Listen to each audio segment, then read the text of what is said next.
Hello, this is Dandy97, aka Orion, and I'm doing my first Thomas commentary. I chose to do the first episode because I want to run the series in order as best as I can.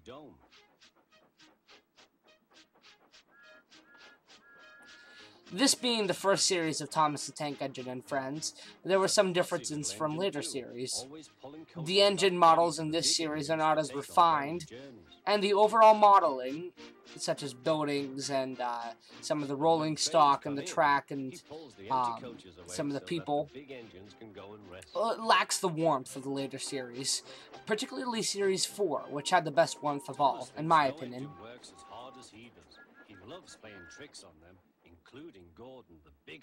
Anyway, the first story adapted for the first series was Story 1 of the Railway series book Thomas the Tank Engine, Thomas and Gordon. I feel that the producers made the right choice in picking this as the first episode, because it gives the viewer an excellent introduction to Thomas, Gordon, and all of the characters. It also provides a nice glimpse of the railway operations on the island of Sodor. He was just going to sleep when Thomas came up in his cheeky way. Wake up, lazy bones, do some hard work for a change. There's a little bit of stop motion right there. And off Thomas ran, laughing.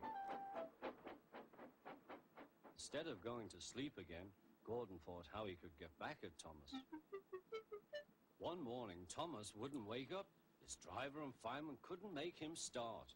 His fire went out and there was not enough steam. The music in this first series is very synthetic sounding.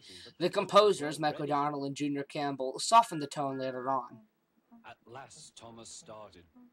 I mean, if you listen to this little ditty right here, it sounds like it's been composed on a synthesizer. And I'm aware that it was composed on a synthesizer, but in seasons 2 and onward, until they stopped using the synthesized sounds, they really softened down the tone, and it didn't sound nearly as much like a synthesizer anymore. And it sounded like real music.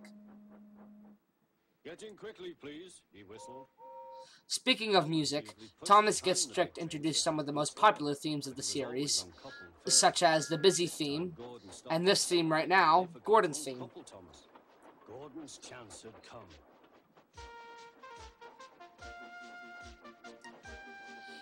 It's really interesting to think that back in 1984, people were watching this for the first time, not realizing that it would ever become the phenomenon that it has become today.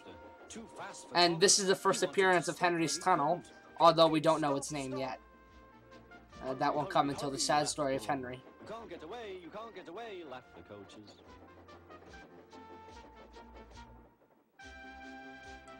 It's a fabulous shot of the viaduct. Faster than he had ever gone before. He was out of breath and his wheels hurt him, but he had to go on. I shall never be the same again, he thought sadly. My wheels will be quite worn out. And although you can barely hear it, Ringo Starr's narration of this episode is one of the best of the first series. And if I were watching this in 1984, would prove to me that he could effectively narrate a children's television program. In this episode, he really seems to show a lot of enthusiasm. And while I like Ringo Starr as a narrator, I think that in some episodes, he shows some enthusiasm, and then in others, he doesn't really show all that much. I think he's very inconsistent as a narrator. Other narrators, such as George Carlin, showed a lot of enthusiasm for every single episode that they were narrating. They were a lot more consistent. Then he ran onto a siding out of the way. Well, little Thomas, chuckled Gordon. Now you know what hard work means, don't you? Poor Thomas couldn't answer. He had no breath. He just puffed slowly away to rest and had a long, long drink. The lighting in this last scene really adds to the emotional tone of the story, in my opinion. And he puffed slowly home. Well, thanks for listening to that commentary. I hope you enjoyed it. Thanks. Bye.